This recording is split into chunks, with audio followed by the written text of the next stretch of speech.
மணிமேஜ் எல்லாருக்கும் ஒரு பெரிய வணக்கம். இன்னைக்கு பார்த்தீங்கன்னா, சார் வந்து ஒரு 1½ வாரமா ஒருத்தர பத்தி பேசிட்டே இருக்கார்ல. ஸோ, அவர பத்தி நானும் ஏதாவது பேசணும்ல. ஏதாவது தெரிஞ்சு வச்சத. ஸோ, அவர பத்தி தான் இன்னைக்கு நான் கேட்க போறேன். வாங்க பார்க்கலாம். வணக்கம் சார்.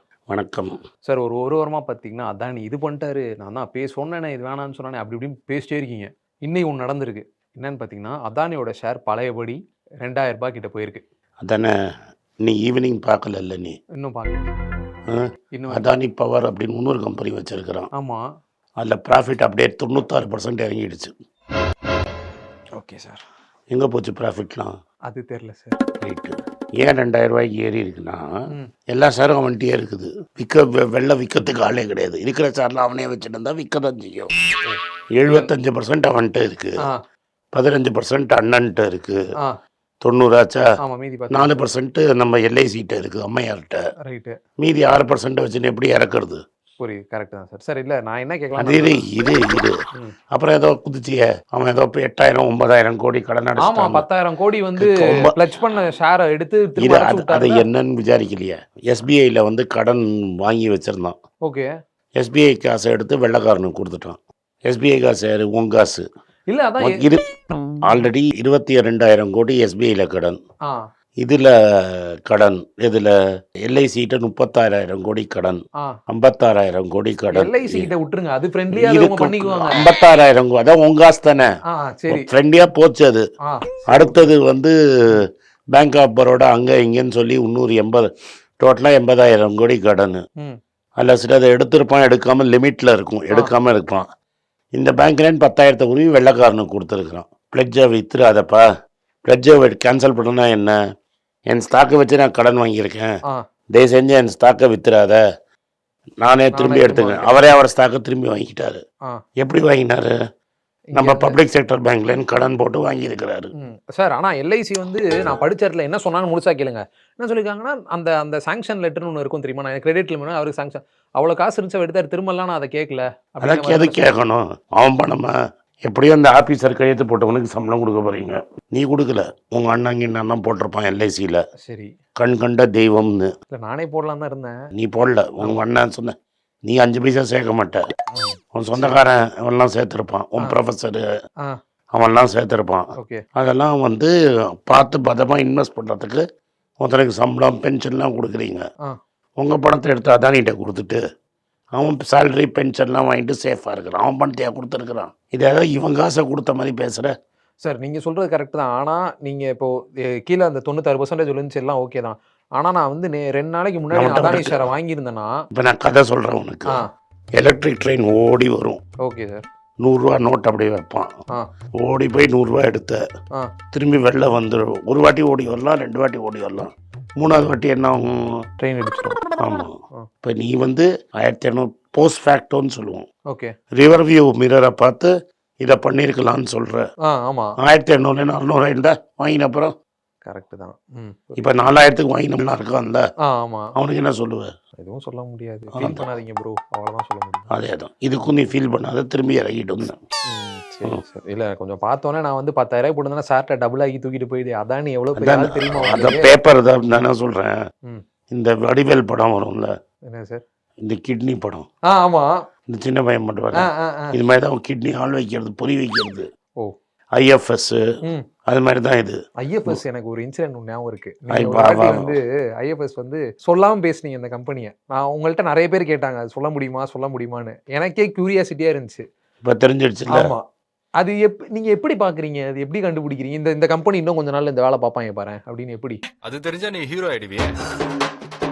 ஆமா, வேணாப்பா, நான் இப்படியே இருந்துறேன். நீ என்ன சொல்ற? கிட்னி வான்னு கூப்பிடுறான். அதான் அதுக்கு தான் 2000 ரூபாய்க்கு வச்சிருக்கான். எலிக்கு மசால் வடை வைக்கிற மாதிரி வச்சிருக்கிறான். சரி, இன்னும் 1 வருஷத்தை மொத்தமாக உருவிடுவான், கிட்னியே இருக்காது. சரி, ஓகே. எனக்கு இப்போ தெரிய வேண்டியது என்னன்னா, அந்த 2 கிட்னியே நல்ல ரேட்டுக்கு வித்துருவான். நீ வந்து பர்மனெண்ட்டாக ஹாஸ்பிட்டலில் இருக்க வேண்டியதான். சரி, ஓகே. இல்லை, அதான் எனக்கு இப்போ தெரிய வேணும்னா, எப்படி நீங்கள் கண்டுபிடிக்கிறீங்க? நீங்கள் புக்கு படிக்கிறீங்க எல்லாம் எனக்கு ஓகே, அதெல்லாம் இல்லை. இப்போ நிறைய பேரும் புக்கு படிக்கிறாங்க. உங்களை மாதிரி எக்கனாமிக் ப்ரொஃபஸர்ஸ்லாம் இருப்பாங்கல்ல, எக்கனாமி வந்து நல்லா படிச்சவங்க. நீங்கள் வந்து இன்ஜினியரிங் தானே படிச்சீங்க? நான் படிப்பறிவு இல்லாதவங்க. இல்லை, நான் அப்படி சொல்லலை. நீங்கள் இன்ஜினியரிங் படிச்சீங்க கரெக்டா? கட்டப்பட்டு படிச்சேன். கஷ்டப்பட்டு இன்ஜினியரிங் படிச்சீங்க. ஆனா நீங்க சூஸ் பண்ண இன்ஜினியரிங் ஃபீல்டுக்கு இந்த எக்கனாமிக் சம்மந்தம் கிடையாது. கிடையாது. கரெக்ட்டா? நீங்க ஃபுல்லா படிச்சு இப்படி வந்திருக்கீங்களா? நீங்க இப்போ வந்து ஒரு கம்பெனி இப்படி ஆக போகுதுன்றத முன்னாடியே பிரெடிக்ட் பண்றீங்க. ஆனா எக்கனாமிக் படிச்ச பல ப்ரொஃபசர்ஸ்லாம் இருக்காங்க. கிளாஸ்லாம் எடுக்குறாங்க டெய்லி. அவங்க டெய்லி படிக்கிறாங்க. அவங்க படுப்பறிவு இருக்கிறவங்க. ஆ நான் படுப்பறிவு இல்லாதவன். அதுதான் எனக்கு புரியல. எஜுகேஷன் அது இருந்தா தான் நீ இதெல்லாம் பண்ண முடியும்னு சொல்றாங்க. நீங்க அதெல்லாம் படிக்கவே இல்ல. நீங்க எப்படி இதெல்லாம் பண்றீங்க? படுப்பறிவே இல்லையே எனக்கு. சார் தன்னடக்கம் வேணாம். இப்ப எனக்கு என்ன தெரிய வேண்டியது என்னன்னா, எப்படி இது பண்றீங்க? அது நானும் என்ன? தெரிஞ்சுப்பேன்ல இந்த கம்பெனி ஆகப்போகுது நம்ம பண்ணக்கூடாது. நான் சொல்லட்டுமா? ஆ ஒரு நைட்டு நான் தூங்கிட்டே இருந்தேன்னா, சரி. நாக்க தொங்க விட்டேன்னா, ஆ சரஸ்வதி வந்தாங்களா, ஆ ஒரு தேனால எழுதினாங்க. நாக்கில கலர்லாம் எழுதிட்டாங்களா? ரைட்டு. அதனால நாக்கு வழியா வந்துகிட்டே இருக்கு. சரி ரைட்டு கொடுங்க. ட்ரிக்ஸை சொல்லி தர மாட்டீங்க இப்ப எனக்கு. ஏண்டா இதை சொன்னா ஓட்டு போடுவீங்க, நம்புவீங்க, அந்த இடத்துக்கு போய் இப்படி பூஜை பண்ணுவீங்க. இல்ல இது வேற. நான் அன்னைக்கு கேட்டப்ப நீங்க கொடுத்த பதில் என்ன தெரியுமா? உனக்கு வேணும்னா ஒரு ராமர் கோயில் கட்டிக்கன்னு நீங்க சம்பந்தமே இல்லாம சொன்னீங்க. உனக்கு வேணும்னா ஒரு ராமர் கோயில் கட்டிக்கோ அப்படின்னு. அந்த இது கேட்டேன். அதனால ஒரு நாளைக்கு நான் வந்து ஒரு 300 பேஜாவது பார்ப்பேன். ஆமா பார்ப்பேன், படிக்க மாட்டேன், பார்க்கறது மட்டும்தான். இப்போ டைம் இல்லை. ஆனா நான் 18 வயசுலேருந்து இது பண்ணிட்டு இருக்கிறேன். புரியுது. ஸோ ஆல்ரெடி அதெல்லாம் இங்கே இருக்கும். ஆமா. ஸோ இங்கே இருக்கிறது அங்கே உள்ளுக்குள்ளே இருக்கிறதும் இப்போ லேட்டஸ்ட்டாக பார்க்குறதையும் கனெக்ஷன் போடும். கனெக்ஷன் போட்டு எல்லாம் கணக்கு சரியாக வருதான்னு பார்க்கும். பார்த்து உடனே சொல்லிட வேண்டியதான். அதுதான் எனக்கும் மெமரி பவர் வந்து உண்மையிலே சொல்லணும்னா எனக்கு ஆக்சுவலி இப்போ குறைஞ்சி போயிடுச்சு. இப்போ மெமரியே போயிடுச்சு எனக்கு. சார் சும்மா ஏதாவது பேசணும்னு பேசாதீங்க சார். நீங்க என்னென்ன பண்ணுவீங்கன்னு எனக்கு தெரியும். என்ன பண்ணுவோம்? நான் ஒரு வருஷம் முன்னாடி பேசின விஷயம்லாம் நீங்க என்கிட்ட கேட்டிருக்கீங்க. நம்ம இதுலயே இருக்கு, வீடியோலயே இருக்கு. நான் ஒரு வருஷம் முன்னாடி நான் வந்து இந்த ஃப்ரெண்ட்ஸ் எல்லாம் ஷார்ட் ஃபிலிம் எடுக்கணும் சேர்ந்துன்னு சொல்லிட்டு உங்கள்கிட்ட நான் வந்து சொன்னேன். நான் லோன் எடுக்க போறேன் அப்படின்னு சொன்னேன். அதை நானே மறந்துட்டேன். அந்த இன்டர்வியூ போய் நான் டெலிகாஸ்ட் ஆகி பார்க்குறப்ப தான் தெரிஞ்சு, ஆமா இதை நான் தான் சொல்லியிருக்கேன்னு. எனக்கு அது மறந்தே போயிடுச்சு. ஆனால் நீங்க ஞாபகம் வச்சிருக்கீங்க. ஆமாம். ஸோ அதனால தான் உங்கள்கிட்ட பேசுறதுக்கு முன்னாடி இப்பெல்லாம் பார்த்து பேசிட்டு இருக்கேன். சரி ஏதாவது ஒரு ஞாபகம் வச்சுக்குவார் இவர் அப்படின்னு சொல்லி. சரி. ஸோ அது எப்படின்னு தெரியல. அதுக்கப்புறம் இன்னொரு விஷயம் என்ன, இது என்னோட டவுட் கேளுங்க. கோல்டு ரேட் வந்து பார்த்தீங்கன்னா 2014-13 வந்து பார்த்தீங்கன்னா 3000 இருந்துச்சு. கொரோனா வரைக்குமே 3000 தான் இருந்துச்சு. எனக்கு என்ன டவுட்னா, கோல்டில் நீ இன்வெஸ்ட் பண்ணு, அது ஒரு டைமில் கோல்டு ரேட் ஏறிக்கிட்டே போகும், உனக்கு லாபம் வரும்னு சொல்லுவீங்க சில நேரம். சரியா? எனக்கு என்ன தெரியும்னா, அப்போ அந்த 7 வருஷம் அப்படியே தான் இருந்துச்சு. அது அப்படியே ஸ்டாக்னண்ட்டாக கிடந்துச்சு.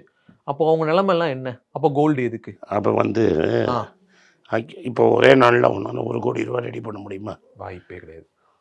உனக்கு 3 வருஷம் டைம் கொடுத்தா நீ எவ்வளோ ரெடி பண்ணி போடலாம்ல? 3 வருஷம் டைம் கூட டைம் இருக்குது. ஓகே ரெடியே பண்ணலாம் அப்படின்னு. அதுக்காக மை டைம் உனக்கு கொடுத்தது. கடவுள் டைம் கொடுத்தான், மரம் கொடுத்தான், வாங்கியிருந்தா நீ கோடீஸ்வரன். Correct sir. இல்லை எனக்கு அந்த டவுட் தான் இருந்துச்சு. இவர் கோல்டில் போடுகோலும் அந்த டைமில் ஏறவே இல்லை. அப்போ என்ன பண்ணுறது அப்படின்னு ஒரு இது. அப்பவும் வாங்குன்னு தான் சொன்னேன். ஆமாம் அப்போ வாங்கியிருந்தா இப்போ நான் கோடீஸ்வரன். எங்கேயும் காரு, எங்கேயும் ஃபேக்ட்ரி, எங்கேயும் டிரைவர் நல்ல தம்பி. அந்த நீங்கள் சொன்ன டைமில் நான் வாங்கியிருந்தேன். அவ்வளோதான் சொல்ல முடியும். ஆமாம் சார். Okay sir. சார் அப்புறம் இன்னொரு விஷயம் என்னன்னா, எல்ஐசி அடுத்து. எல்ஐசி வந்து இப்போ 540 இதுலேயே ஒன்றில் இருக்குது. 600 கிட்ட இருக்கு. 600 பார்த்தீங்களா? 600 கிட்ட இருக்குது. இன்னும் கொஞ்ச நாள் போனால் அதுவும் ஏறுன்ற நம்பிக்கை வந்து பல பேருக்கு இருக்குது. இப்போயுமே நிறைய பேர் எல்ஐசி சப்போர்ட் பண்ணுறாங்க. ஒரு 5000 ஷேரை வாங்க சொல்லு. ஒரு 1 லட்ச ரூபா எடுத்தா எல்ஐசியில் போட சொல்லு. 1 வருஷம் கழிச்சு என்ன வருதுன்னு பாரு. அவங்க என்ன சொல்லிட்டு இருக்காங்கன்னா, இன்னும் கொஞ்ச நாள் பாருங்க, அந்த ஐபிஓவில் ஒரு ப்ரைஸ் விட்டாங்களெல்லாம் தாண்டி அடிச்சு 1 லட்ச ரூபா போட சொன்னீங்க. அது எப்படி முடியும்? வாய் இருக்குல்ல. ஆமா எங்கள்கிட்ட வாய் இருக்கிறதுனால வாங்கி தான் பேசுவோம். வாயில் இருக்கிற இடத்துல காசை போடு. சரி ஓகே நாங்கள் எதாவது ட்ரை பண்ணுறோம். ஆனால் நீங்கள் வந்து இனிமேல் ஒரு கொஞ்ச நாளைக்கு அதானியெல்லாம் எதுவும் பண்ணாதீங்க, அடிக்காதீங்க போட்டு. அவர் இப்போ பவுன்ஸ் பேக் ஆகிட்டு இருக்காரு. என்னத்த பவுன்ஸ்? அதான் நீ பார்த்தோமே, அதான் நீ பவர் ப்ராஃபிட். சரி ஓகே சார். அடுத்தது பேச சீரியஸாக பேசு. சீரியஸாக பேசுவா? இவ்வளோ நேரமா நான் சீரியஸாக தான் இருட்டு இருந்தேன். அதானி வந்துட்டாரு வெளியில அப்படின்னு சிரிச்சிட்டு இருந்தீங்க நீங்கள் தான். சரி சொல்லுடா, அதான் ஜோக் அடிக்காது.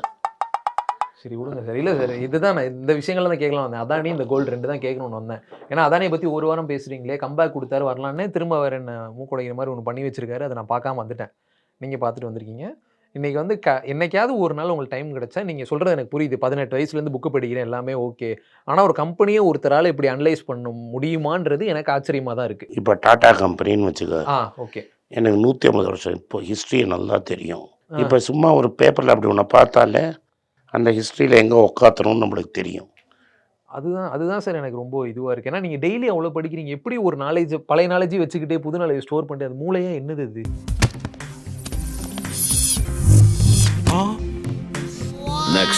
பென்ட்ரைவாக என்ன ஏற்றிட்டே போகிறதுக்கு ஸ்டோரேஜ். அது என்னடா படிப்பறிவு இல்லாதவனுக்கெல்லாம் பயம் இருக்கும். நம்ம தான் டிகிரிலாம் வாங்கியிருக்கோமா, டாக்டரேட் படிச்சிருக்கிறோமா. இதில் வேற டிகிரி எத்தனை வருஷம் கழிச்சு போய் வாங்கினீங்க காலேஜில்? இன்னும் வாங்கவே இல்லை.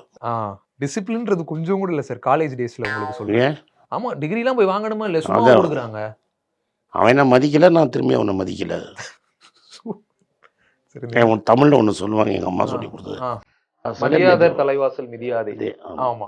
தெரியும். காலேஜில் நம்மளை மதிக்கல, நம்ம இது திரும்ப மதிக்கணும். நான் எதுக்கு மதிக்க? இன்னைக்கு நான் காமிச்சிட்டேன்ல நான் யாருன்னு. சார் சொல்லுங்க, எனக்கு இந்த இன்சிடென்ட் தெரிஞ்சவனும். இப்போ நீங்க இவ்வளவு பெரிய ஆளா இருக்கீங்கல்ல, காலேஜ் எப்படி பாக்குறாங்க உங்களை? என் காலேஜில் இருக்கவங்களாம் செத்து போயிருப்பான். அப்படியா? இல்ல யாராவது ஒருத்தர் உங்களை பார்த்து, டி ஆனந்த் என்னடா இப்படி இவ்வளவு பெரிய ஆளா இருக்கீங்க? நிறைய பேர் சொல்லியிருக்காங்க. எப்படி சார் இப்போ ஃபீல் ஆகும்? ஒரு மாதிரி அதெல்லாம் ஒன்று நம்மளுக்கு தெரியும்ல, ஒரு நாளைக்கு ஜெயிப்போம். Okay sir, confidence. Okay sir, இன்னைக்கான இன்டர்வியூல வந்து நிறைய விஷயம் கற்றுக்கிட்டேன் சார். கான்ஃபிடன்ஸு எப்படி இருக்கணும், இதெல்லாம் வந்து நீங்கள் அதானியை பற்றி என்னதான் நமக்கு அதானி கோல்டெல்லாம் பேசினாலும் பல விஷயங்கள் லைஃபுக்கு தேவைப்படுற பல விஷயங்கள் நீங்கள் சொல்லி. அதாவது 36-37 நம்ம ஜெயிச்சாச்சு. ம் இப்போ உலகத்துக்கு புரியுது. ஆமாம். பல பேருக்கு, என் சொந்தக்காரங்களுக்கு இப்போ நான் பாப்புலராக இருக்கட்டும், நான் சக்ஸஸ்ஃபுல் நினைக்கிறாங்க. ஆக்சுவலி முன்னாடியே முடிஞ்சு நான் ரிட்டையர்ட் ஆகி ஜாலியாக உட்காந்துட்டு இருக்கேன். புரியுது. நான் ஒன்றுமே தான் பாப்புலரே ஆனீங்க. நான் பாப்புலர்னால என்ன சக்ஸஸ்ஃபுல் நம்புகிறேன். பாப்புலாரிட்டிக்கும் சக்ஸஸுக்கும் சம்மந்தமே கிடையாது. ஆமாம் சார், உண்மை. ஆனால் மக்கள் என்ன நினைக்கிறான், பாப்புலராக இருந்தால் சக்ஸஸ்ன்னு நினைக்கிறான். அப்படி அவசியமே கிடையாது. Okay sir. பாப்புலராக இருக்கிறவன் நார்மலாக சொல்கிறது ஒன்று, பண்ணுறது ஒன்று. ஒருத்தன் பெரிய கார் வாங்குறான்னு வையே, சரி, உனக்கு ஷோ காட்டுறதுக்காக வாங்குறான். ஆமாம், கண்டிப்பாக. பெரிய கோடீஸ்வரனுக்கு அந்த காரே தேவையில்லை. புரியுது சார். அதான் நீங்கள் சொல்லியிருக்கீங்க ஏற்கனவே, யார் கோடீஸ்வரன் ஒரு இதில். ஸோ ஓகே சார், இன்றைக்கான இன்டர்வியூ ரொம்ப நல்லா போச்சு. ரொம்ப நன்றி. நன்றி, வணக்கம். ஸோ இன்றைக்கான இன்டர்வியூ எல்லாருமே பார்த்துருப்பீங்க. ஸோ வந்து நிறைய விஷயங்கள் கேட்டேன். அதானி என்ன, இது ரெடி ஆயிடுச்சா பிபிடி? சார், அவர் இந்த உலகத்துக்கு ஏதோ ஒரு முக்கிய செய்தி சொல்ல வராரு, அவர் கொஞ்சம் சொல்ல விடுங்க. பேசிகிட்டு இருந்தேன் அதான். ஸோ இன்றைக்கான இன்டர்வியூ எல்லாருமே பார்த்துருப்பீங்க. அதானி, எல்ஐசி, இந்த மாதிரி விஷயங்கள், அப்புறம் கோல்டு, நிறைய விஷயங்கள் பேசணும். லைஃபுக்கு தேவையான நிறைய விஷயங்களும் உங்களுக்கு சார் சொன்னார். ஸோ எல்லாரும் அதை கண்டிப்பாக ஃபாலோ பண்ணுவீங்கன்னு நினைக்கிறேன்.